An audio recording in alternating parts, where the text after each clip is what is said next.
नमस्कार साथियों, उम्मीद है सभी ठीक होंगे।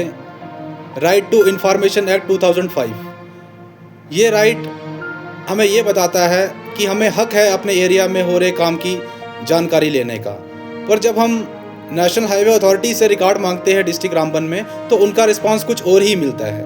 वो जो आरटीआई मैंने फ़ाइल की और उसके बाद जो उनका रिप्लाई मिला और उसके बाद जो फर्स्ट अपील मैंने की, वो सारी डिटेल्स भी मैं आपको स्क्रीन पर शेयर करूंगा। एक मैंने आरटीआई डाली थी, उस आरटीआई में मैंने मांगा गया था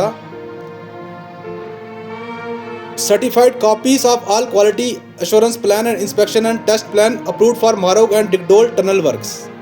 इसमें मैंने जो क्वालिटी एश्योरेंस प्लान और इंस्पेक्शन के साथ टेस्ट प्लान जो है उसका मैंने सर्टिफाइड कॉपीज़ मांगी थी।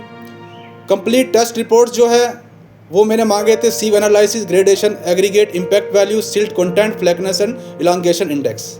उसके बाद मैंने जो एनेबल एक्रेडिटेड लेबॉर्ट्रीज़ है थर्ड पार्टी टेस्टिंग, उसमें मैंने मांगा था कि जो लेबॉर्ट्री का नेम और एड्रेस बताया जाए, एनेबल एक्रेडिटेशन नंबर बताया जाए, पीरियड बताया जाए जब ये टेस्ट किए गए।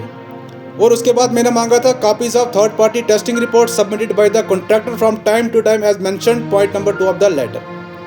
और उसके बाद मैंने रिबाउंड हैमर टेस्ट की सर्टिफाइड कॉपीज़ मांगी थी मारोग टनल के रिगार्डिंग। और साथ में मैंने इसमें यह भी मांगा था कि name designation of roles of officers engineer responsible for quality supervision of Marog and Digdol tunnel work during the relevant period. अच्छा, मज़ेदार बात यह है कि मुझे रिस्पॉन्स में क्या मिलता है। 27/1/2026 को डेट ऑफ एक्शन बताया गया।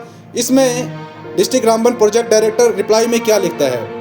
In this regard, it is submitted that the sought information is voluminous in nature। ये voluminous कैसे हो गई?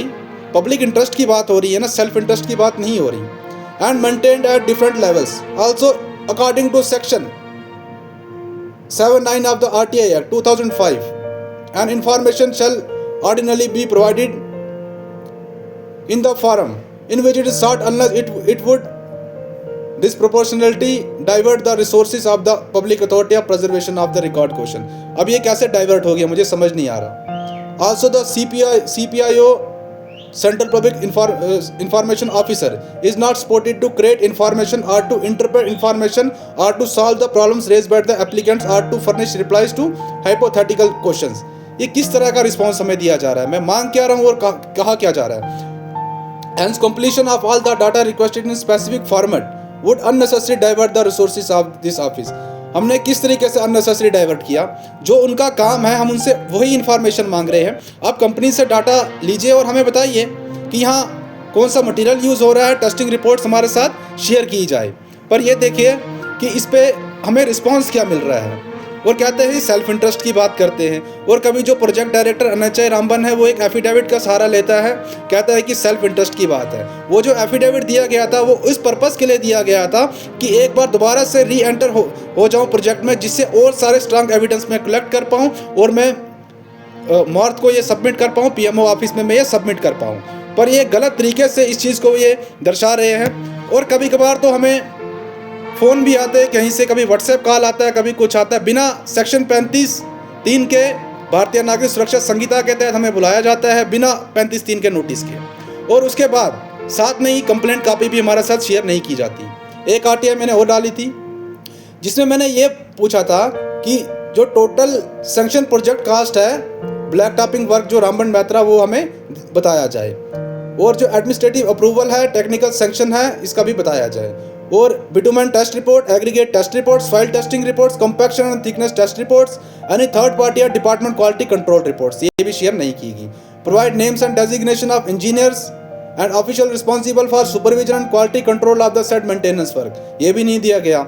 डिटेल्स ऑफ कॉन्ट्रैक्टर का भी हमें नहीं बताया गया। टोटल कास्ट सेंक्शन और जो स्पेंड हुआ रिटर्निंग वॉल वर्क में रामबन टू मैत्रा, वो भी शेयर नहीं किया गया। अब इसमें भी बड़े मज़ेदार एक जवाब दिया जाता है 27/1/2026 को प्रोजेक्ट डायरेक्टर NHAI रामबन की तरफ से। In this regard it is submitted that the sought information is voluminous in nature and maintain at different levels. अच्छा, आप मेंटेन कर रहे हो डिफरेंट लेवल पर और ये दोबारा वॉल्यूमिनस हो गया। कैसे वॉल्यूमिनस हो गया? आप इसे प्रूव कीजिए। इसका मतलब तो ये है कि आप RTI की गाइडलाइंस को फॉलो नहीं कर रहे हो और उल्टा हमारे ऊपर एलिगेशंस लगा रहे हो। और ये सारी जो मैंने आरटीआई फाइल की है इसका भी मैं आपको यहाँ पर स्क्रीन पर मैं इसको अपलोड करूँगा। उसके बाद फिर मैंने फर्स्ट अपील भी डाल दी है, जो 2026 को मेरी दूसरी फाइल होगी। तो मैं यही कहना चाहूँगा कि आरटीआई हमारा अधिकार होता है। आरटीआई का मिसयूज़ तब होता है कि जब हम आरटीआई डालने के बाद कॉम्प्रोमाइज़ करें या उनसे कुछ डिमांड करें, तब जाके आरटीआई जो होता है वो उससे माना जा सकता है कि आरटीआई का मिसयूज़ हो रहा है। मैं ये चाहता हूँ कि जो मैं आरटीआई फाइल कर रहा हूँ मुझे उसका प्रॉपर रिस्पांस दिया जाए, क्योंकि ये पब्लिक इंटरेस्ट की बात है। इन फ्यूचर अगर टनल कोलैप्स होता है तो इसमें रिस्पॉन्सिबिलिटी एनएचएआई की ही होगी, इसमें जिम्मेदार National Highway Authority of India ही होगा। हम हर तरह से कॉपरेट करने के लिए तैयार है, पर यह है कि national Highway Authority of India हमारे साथ कॉपरेट नहीं कर रहा, और जो कंस्ट्रक्शन कंपनीज यहाँ पे काम कर रही है वो अगेन एंड अगेन हरासमेंट कर रहे हैं। कभी होटलों में बुला के हरासमेंट किया जाता है, कभी किसी तरीके से हरासमेंट किया जाता है। मैं जो हमारे रामबन के डीसी साहब है उनसे रिक्वेस्ट करता हूँ, honourable lieutenant governor Manoj Sinha ji से रिक्वेस्ट करता हूँ, जो हमारे minister of road transport and highway Shri Nitin Gadkari ji उनसे रिक्वेस्ट करता हूँ, honourable prime minister of India Shri Narendra Modi ji से रिक्वेस्ट करता हूँ कि जो यहाँ पे काम हो रहा है उसकी अच्छे से जांच की जाए। अगर कहीं पर मटेरियल गलत लग रहा है तो उस मटेरियल को चेंज किया जाए, और जो जो इसमें इन्वॉल्व है उसके ऊपर इंक्वायरी होनी चाहिए। थैंक यू, टेक केयर, जय हिंद, जय भारत।